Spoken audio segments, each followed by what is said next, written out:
What we're saying here when we're thinking about this Neo-Gnostic system is that we had forgot fully who we truly are, and we had got lost and even stuck in matter, in the material realm. That awakening process would be what liberates us from having that forgetfulness. So in this next paradigm, we could call it like a Neo-Gnostic paradigm.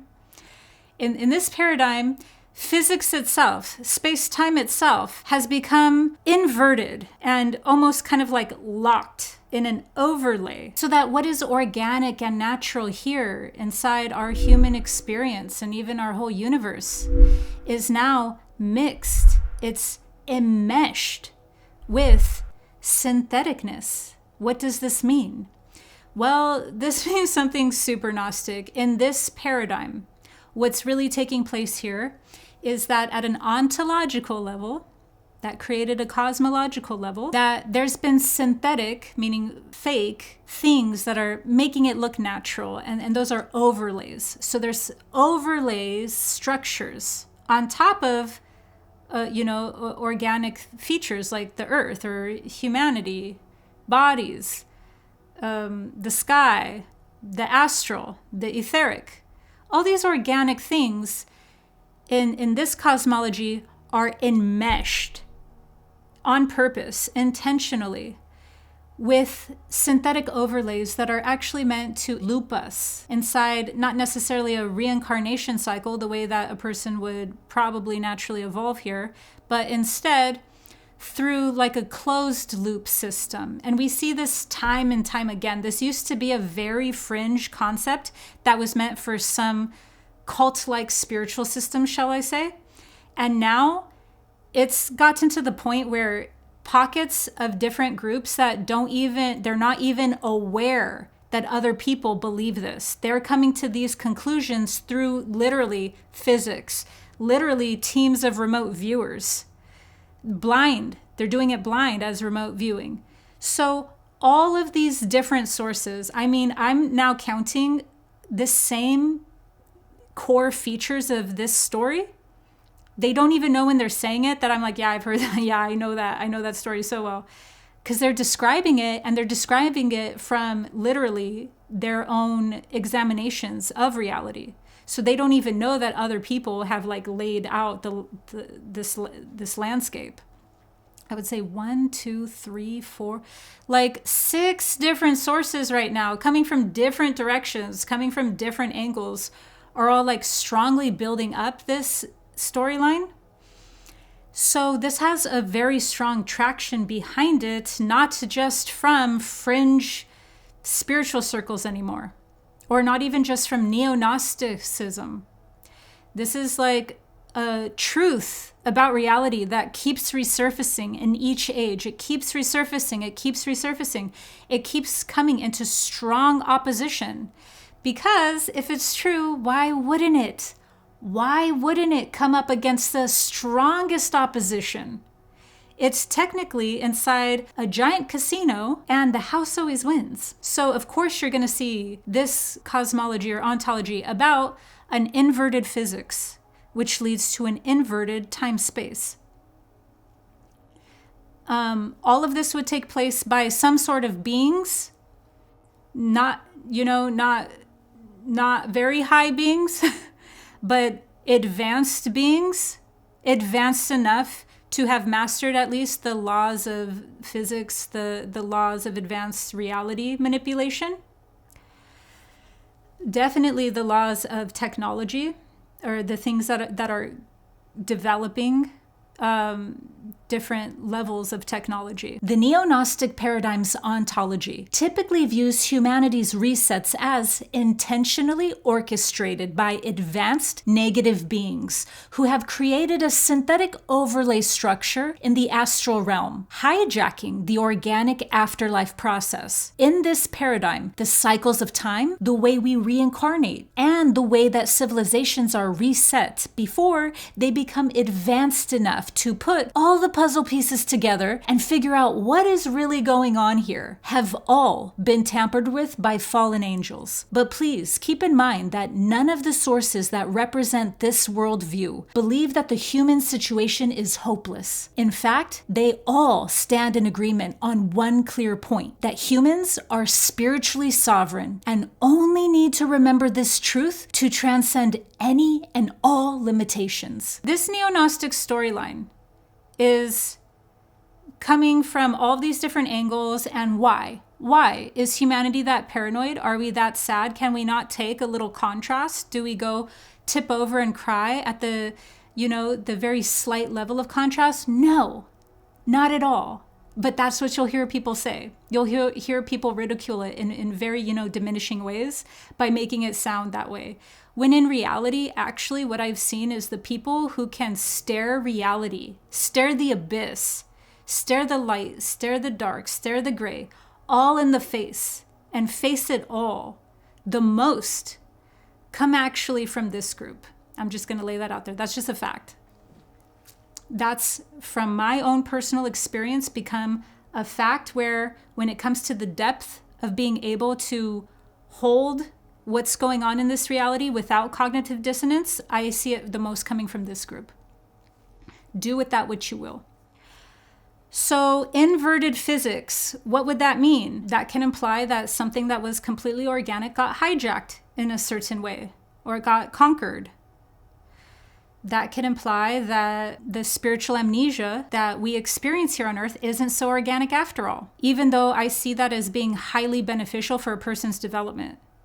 So these needs to be weighed. There's so many different angles to this, but I'll stick to just this paradigm would view spiritual amnesia as being completely engineered intentionally for that closed loop system. And so what we're now saying here when we're thinking about this neo-Gnostic system, about reality really being enmeshed between organic features, but ultimately they're coming from synthetic overlays, what does that imply? That can imply that we had forgot fully who we truly are, and we had got lost and even stuck in matter, in the material realm, and that it's almost like wandering a desert, just searching and not even remembering what we're searching for or remembering who we truly are, and we're just wandering.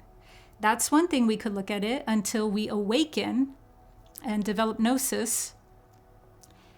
And that remembrance, that remembering process, that awakening process would be what liberates us from having that forgetfulness, because it's all coming from a place of utter spiritual sovereignty. So we forget that, and so we don't know how many times we outsource our authority, outsource our sovereignty. And so it's not it's just oh, we forgot and that's that. No, we forgot, and then there's these challenges, right? But we might even forget that we had been placed inside a reality where there was these challenges that we were aware of. So then it's, once again, the house wins, because the house is going, hey, this legal contract you said with your own sovereignty meant that I can be your opposer, that I can be your challenges. I'm just doing what I'm doing. So you see here the fine print. This is really important for us to understand in this paradigm if we resonate with it, because that fine print is also your way out. If you just continuously remember that you are spiritually sovereign, you are limitless, you are the divine, then that paired with your integrity, meaning that you are coherent, meaning your words match your actions, match your thoughts. That's a coherent being. That's a transparent being. So your integrity matched with your awakening, your expansion, is what is your saving grace here if you resonate with this paradigm, because it's all based off a fine print that is banking on you to be in spiritual amnesia. So you're always giving your power away and going, oh, I have to do this. Oh, I have to reincarnate again. Oh, I have to. You don't have to do anything. You don't have to do any of that. Once you awaken, all you're doing from there is literally just cleaning up all of your cognitive dissonance. doing the inner work to heal all of the different fragmentations within. And then from that, the within to without, and then being those actions, being that behaviors, being those change from an open and awakened heart.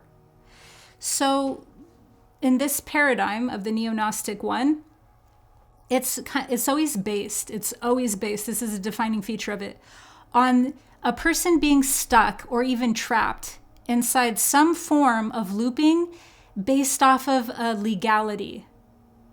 But there's not the legality. That would be archonic energies. Archonic energies always try to like trick a person through some sort of like spiritual or cosmic legalities. So yeah, that's this paradigm. I know, you guys, I'm keeping it light today. I don't know. I know this is not very, like climactic or dramatic enough, but hey, there's always next time. So the next paradigm that we're going to explore is one that comes from very reputable and very strong channeled material. And this paradigm would be that the disconnection that we experienced here on Earth as humans, the reason why we have amnesia, is actually intentional, and it's for our spiritual evolution. It is for our own development. Because if you don't have any form of spiritual catalyst, then what happens is that you won't have any impulse to evolve. Why? Because what will happen is that stagnation, if there's no like pressure on it, if there's no like catalyst, if there's no friction and contrast, then there would be like, a person could stay inside this dimension forever, kind of like almost like in like a dream state version of it. Not at all like the way that we're experiencing it now. Right here, there's high levels of contrast.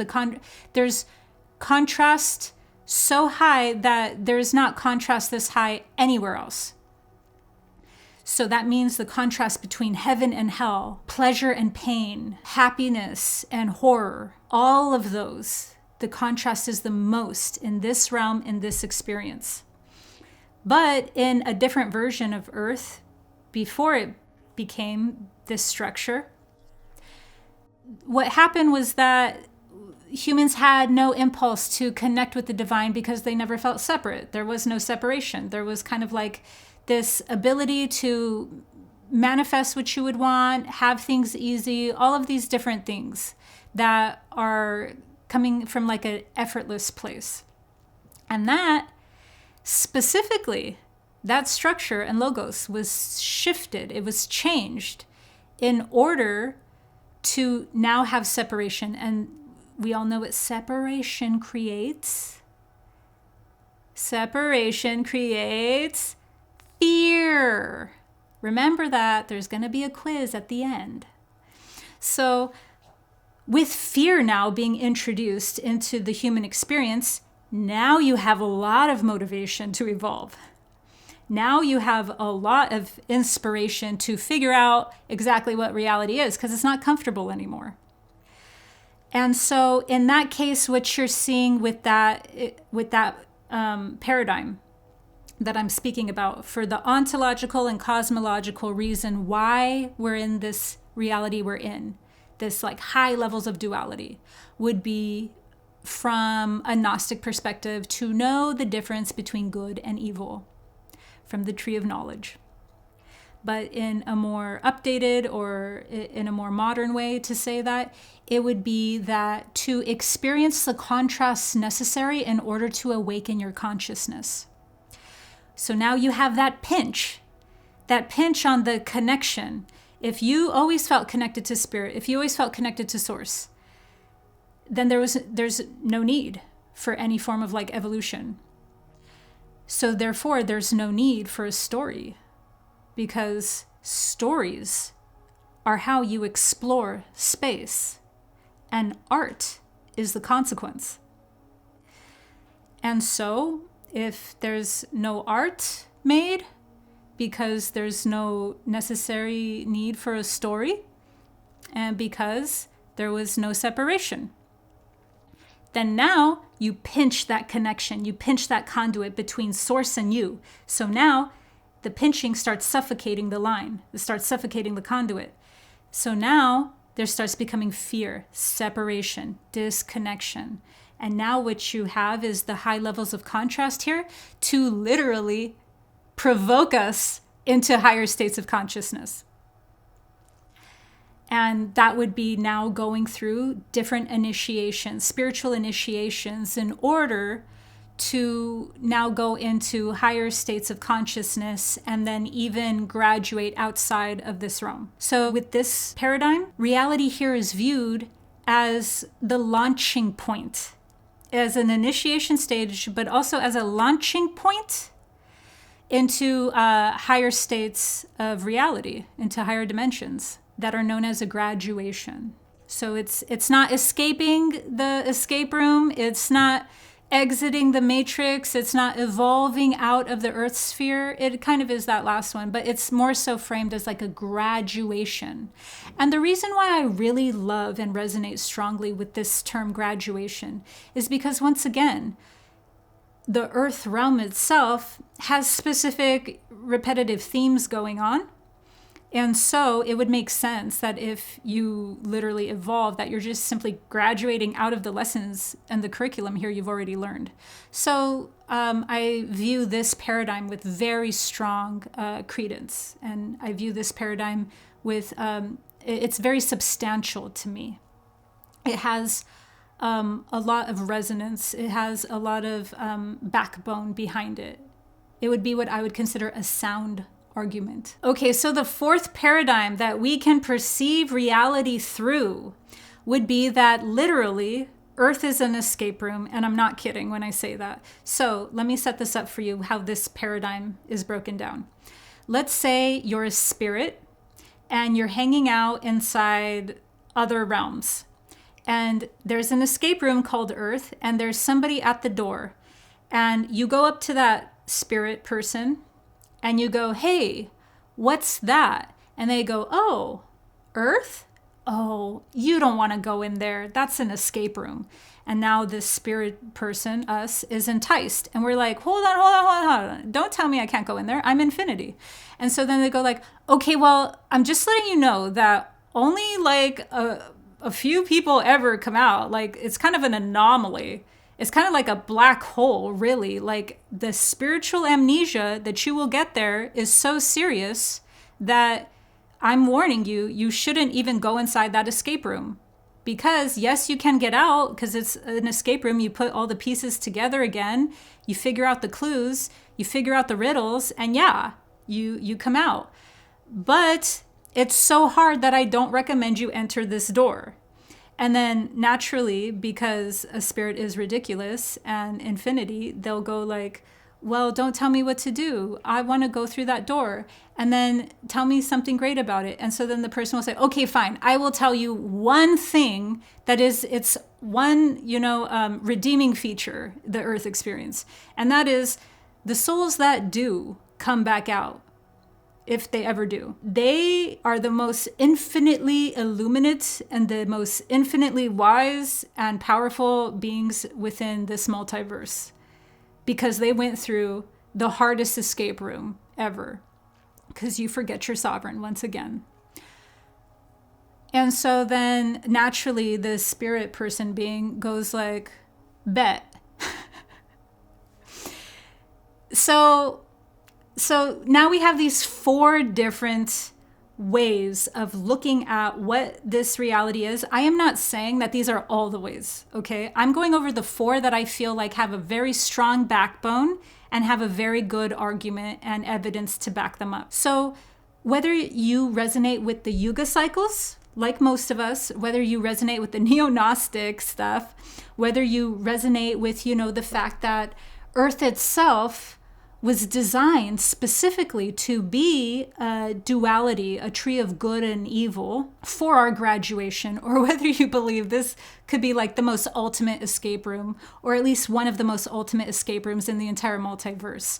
I find all four of these as being very compelling, very strong arguments for them. And so I would ask you to explore these different paradigms that we covered today and see what are the pillars that you discovered inside each of these paradigms.